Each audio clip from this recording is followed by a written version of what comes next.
Selamat datang di Jurnal Tani, sebuah obrolan yang dirancang santai terkait dengan beberapa isu ya teman-teman. Soal lingkungan, soal pertanian bahkan, ataupun soal isu-isu yang berkaitan dengan ekologi gitu ya. Jika bicara soal perubahan iklim, kan ini satu pembahasan yang juga menarik hari ini karena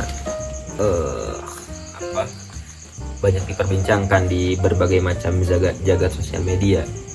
Yang kita lihat mungkin yang menjadi fokus besar di sini adalah terkait dengan siklus fluktuasi dari tingkat karbon dioksida yang ada di bumi ini, yang sebenarnya kalau kita lihat terkait dengan perubahan iklim selama 800 tahun itu memang sudah terjadi secara berkala, bahkan kemudian dalam tempo yang berulang. Namun kemudian semuanya tiba-tiba berubah dan mengalami sebuah perubahan yang sangat signifikan ketika kemudian ketika revolusi industri pertama terjadi dengan ditemukannya mesin uap yang mengharuskan kemudian eksploitasi pada sumber daya energi, terus dalam garis bawah di sini adalah terkait dengan bahan bakar ya. Dan pada akhirnya bahan bakar inilah yang akhirnya menjadi titik lonjaknya karbon dioksida yang ada di bumi ini gitu kan. Apalagi tambah dengan adanya perang dunia kedua yang menjadi lompatan ataupun juga lonjakan tajam terkait dengan peningkatan karbon dioksida.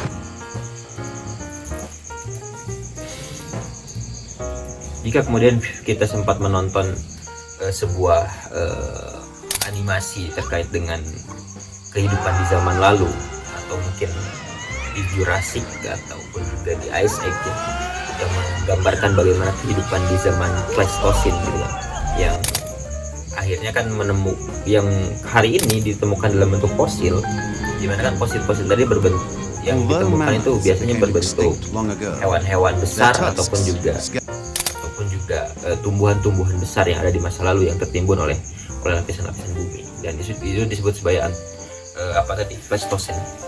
Namun di hari ini para ilmuwan di bidang lingkungan sedang menggemborkan sebuah istilah yang dimana menggambarkan sebuah lapisan kehidupan bumi yang sangat-sangat dipengaruhi oleh adanya manusia, atau disebut sebagai antroposen. Maksud antroposen itu apa? Maksudnya adalah bahwa di zaman ini, bahwa semua hal, perubahan-perubahan besar yang ada di bumi ini sangat-sangat dipengaruhi oleh manusia, makanya disebut sebagai antroposen. Sehingga aktivitas yang dilakukan oleh manusia itu secara signifikan merubah tatanan kehidupan bumi ini, baik kemudian secara lingkungan, ekologi, ataupun juga bahkan hal-hal yang lainnya, termasuk ke dalam di sananya adalah ekonomi gitu kan. Maka perubahan iklim itu juga jadi salah satu dampak, di mana perubahan iklim yang tadinya itu lumrah justru malah melonjak tajam. Maka ini kan berkaitan dengan bagaimana karakter manusia yang sangat-sangat superior di zaman ini, karena dengan sebuah kekuatan yang tidak dimiliki oleh makhluk-makhluk lain, yaitu akal, manusia menjadi seolah super predator, atau predator yang bahkan dia menjadi predator bagi predator-predator yang lainnya, bahkan menjadi puncak rantai makanan tertinggi kan sebenarnya. Sehingga perilaku manusia yang sangat-sangat rakus atau disebut dengan super predator tadi menghendaki aktivitas manusia itu melakukan apa saja untuk kepentingan hidupnya, termasuk di dalamnya adalah bagaimana manusia itu mengeksploitasi alam secara membabi buta, termasuk di dalamnya terkait dengan sumber daya energi. Dan kita tidak bisa nafikan sekarang muncul berbagai macam fenomena alam, termasuk kemudian deforestasi yang terus-menerus terjadi, yang pada akhirnya deforestasi ini juga menghendaki karbon dioksida itu sulit untuk dikelola oleh alam dengan secara alami. Kenapa? Karena kan hukum asalnya bahwa karbon dioksida itu kan diserap oleh tanaman, tetapi ketika tanamannya itu hilang dengan deforestasi, maka dengan jelas bahwa tidak ada lagi yang menyerap karbon dioksida. Ataupun juga di sisi lain juga pembukaan lahan dengan deforestasi tadi, alih fungsi lahan menjadi kota, IKN misalkan, ataupun juga food estate, itu menjadi salah satu isu-isu yang kemudian menambah deretan episode yang dilakukan oleh manusia dalam rangka mengganggu kestabilan alam. Dan di sisi lain, perilaku manusia itu juga mengganggu kehidupan daripada makhluk hidup lainnya, termasuk di dalamnya juga mengganggu biodiversitas di alam semesta ini.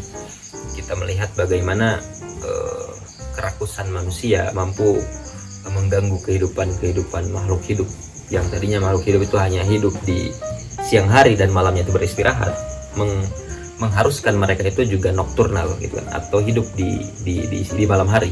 Mengapa? Karena daya jelajah manusia yang sudah sampai ke habitat mereka mengharuskan si binatang-binatang tadi untuk menghindari kontak dengan manusia, hingga akhirnya mereka memutuskan untuk hidup di malam hari.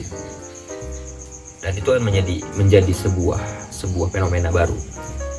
Ditambah lagi dengan bahwa dampaknya juga bukan hanya pada biodiversitas saja, tetapi juga pada geomorfologi bumi atau pada bentuk bumi gitu kan.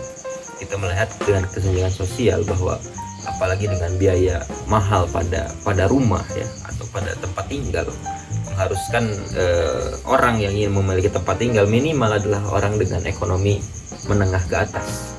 Dan alhasil orang-orang menengah ke bawah atau yang dalam tanda kutip tidak punya biaya lebih untuk tempat tinggal, mengharuskan mereka termarginalkan ke tempat-tempat rendah, misalkan di pinggiran-pinggiran sungai ataupun juga di tempat-tempat yang lain yang secara ekologi sangat berpotensi untuk terjadinya luapan-luapan air, dan pada akhirnya muncullah fenomena-fenomena seperti banjir dan lain sebagainya.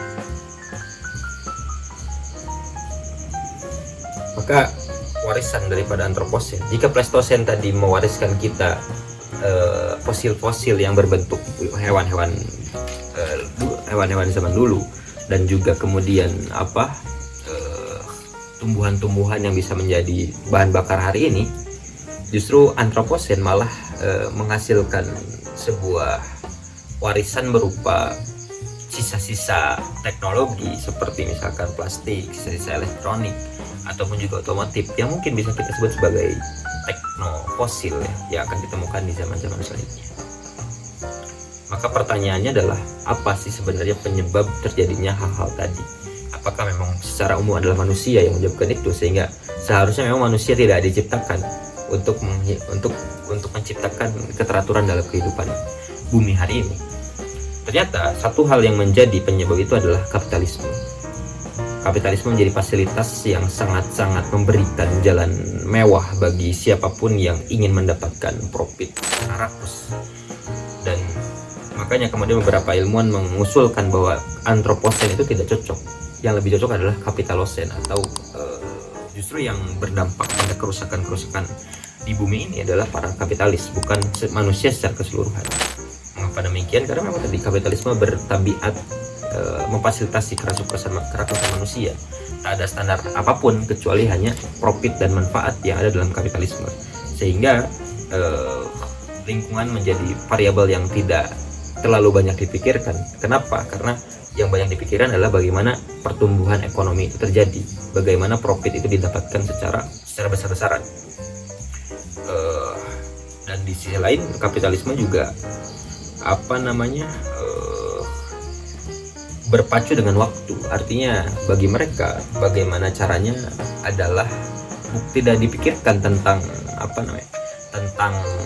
apakah si lingkungan itu rusak atau tidak, atau dampaknya apakah berdampak pada generasi selanjutnya atau tidak. Karena bagi mereka adalah bagaimana meraup keuntungan dalam tempo yang sesingkat-singkatnya, dan bodoh amat dengan nasib generasi selanjutnya. Karena yang menjadi tanggung jawab daripada para kapitalis sekarang adalah menghabiskan dan mengeksploitasi kondisi atau sumber daya yang ada hari ini. Maka siklus peradaban ini akan terus terjadi dari generasi ke generasi, selama kemudian generasi-generasi tadi terperangkap dalam pola yang sama bernama kapitalisme. Maka perlu ada sebuah sistem alternatif yang bisa memutus rantai itu, yang menjauhkan manusia dari kerakusan kerakusan pada eksploitasi sumber daya. Sehingga perlu ada sistem yang mengakomodir, sebuah sistem yang mengakomodir hal-hal bersifat ekologis dan juga berkelanjutan, dan tentunya tidak akan pernah didapatkan dalam sistem kapitalis.